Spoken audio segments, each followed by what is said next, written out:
தன்னுடைய பரிசுத்த நாம மகிமைப்படுவதாக. ஆசீர்வாதமான வேத வாசிப்பினுடைய 27வது நாட்களின் விளக்கத்துக்காக கர்த்தருக்கு நன்றி சொல்கிறேன். இந்த நாளில் நீங்கள் வாசித்த வேத பகுதியின் விளக்கம் என்னாகமம் 14ஆம் அதிகாரத்தில் இஸ்ரவேல் ஜனங்கள் ஆண்டவருக்கு விரோதமாகவும் மோசேக்கு விரோதமாகவும் முறுமுறுக்கிறதையும் அது நிமித்தம் தேவன் அவர்கள் கொள்ளை நோயினால் வாதிக்கிறதையும் இந்த அதிகாரத்திலே நீங்கள் வாசிக்க முடியும். ஆகிலும் அங்கே ஆண்டவர் ஸ்தோத்திரம் சில வாக்குகளை கொடுக்கிறார். இந்த ஆலயத்தில், இந்த அதிகாரத்தில் எப்பினையின் குமாரனாய காலேப்பு, நூனின் குமாரனாய யோசுவாவும் கானானுக்குள் பிரவேசிப்பார்கள் என்று சொல்லி வாக்கு கொடுக்கிறார். இந்த வார்த்தைகளை கேட்டவர்கள் நாங்கள் தவறு செய்தோம், நாங்கள் திரும்பவும் கானானுக்குள் போவோம் என்று போன பொழுது அவர்கள் துரத்தி அடிக்கப்பட்டார்கள். 15ஆம் அதிகாரத்தில் ஆண்டவர் பொருத்தனை செய்தால் அதை எப்படி செலுத்த வேண்டும் என்பதை குறித்தும் ஆண்டவர் இந்த இடத்துல மிக தெளிவாக இந்த அதிகாரத்தில் சொல்லுவதை குறித்து நாம் வேதத்தில் வாசிக்க முடியும். அதே போல் இந்த இடத்துல ஆண்டவர் ஸ்தோத்திரம் சொல்லுகிறத 15ஆம் அதிகாரத்தில் கர்த்தருடைய வார்த்தையை ஒருவன் மீறினால் அவன் அக்கிரமம் அவன் மேல் இருக்கும். ஓய்வு நாளை பரிசுத்தமாய் ஆசரிக்க தவறின ஒரு மனிதனை கர்த்தரிடத்தில் கொண்டு வருகிறார்கள். அவன் கல்லெறிந்து கொல்லப்படுகிறான். 16ஆம் அதிகாரத்தில் ஆரோனுடைய குமாரர்களாய் இருந்தவர்கள் ஆண்டவர் மோசேக்கும் ஆரோனுக்கு விரோதமாக கூட்டம் கூடி அவர்களுக்கு விரோதமாய் பேசுகிறதை வாசிக்க முடியும். கோராகின் கூட்டங்கள்.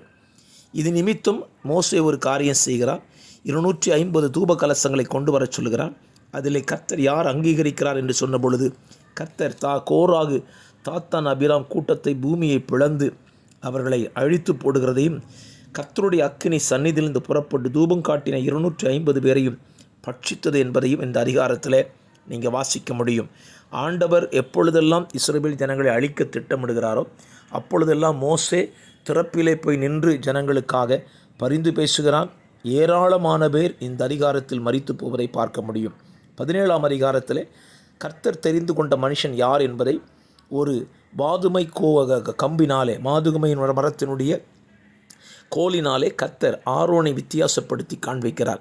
18வது அதிகாரம் ஆண்டவருடைய வார்த்தை லேவி புத்திரரை குறித்து இந்த அதிகாரத்தில் எழுதப்பட்டிருக்கிறது. லேவியருக்கு உரியதான வேலைகள் என்ன, அவர்கள் என்ன செய்ய வேண்டும் என்பதை குறித்து இந்த 18வது அதிகாரத்தில் நீங்கள் வாசிக்கலாம். ரோமர் 16ஆம் அதிகாரத்தில் பவுல் ரோம திருச்சபையில் உள்ளதான அநேகர் ஜனங்களை பேர் பேராக வாழ்த்துவதை குறித்து இந்த அதிகாரத்தில் நீங்கள் வாசிக்க முடியும்.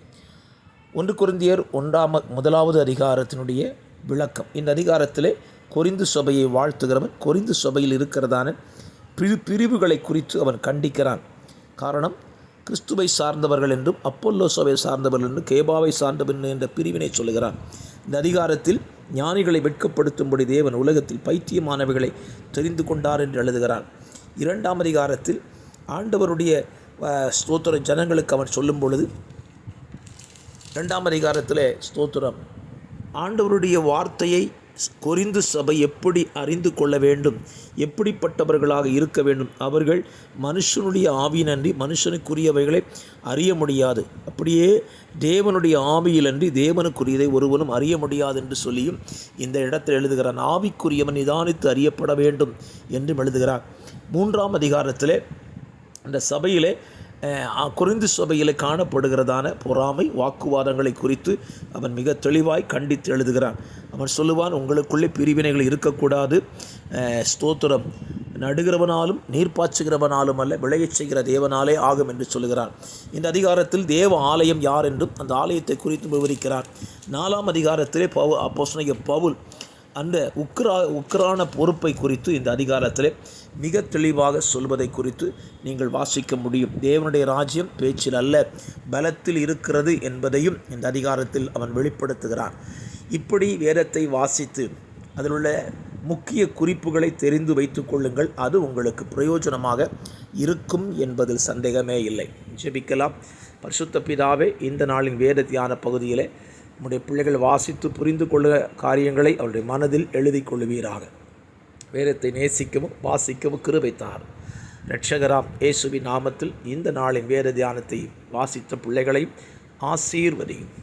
இயேசுவின் நாமத்தில் ஜெபிக்கிறேன் நல்ல பிதாவே.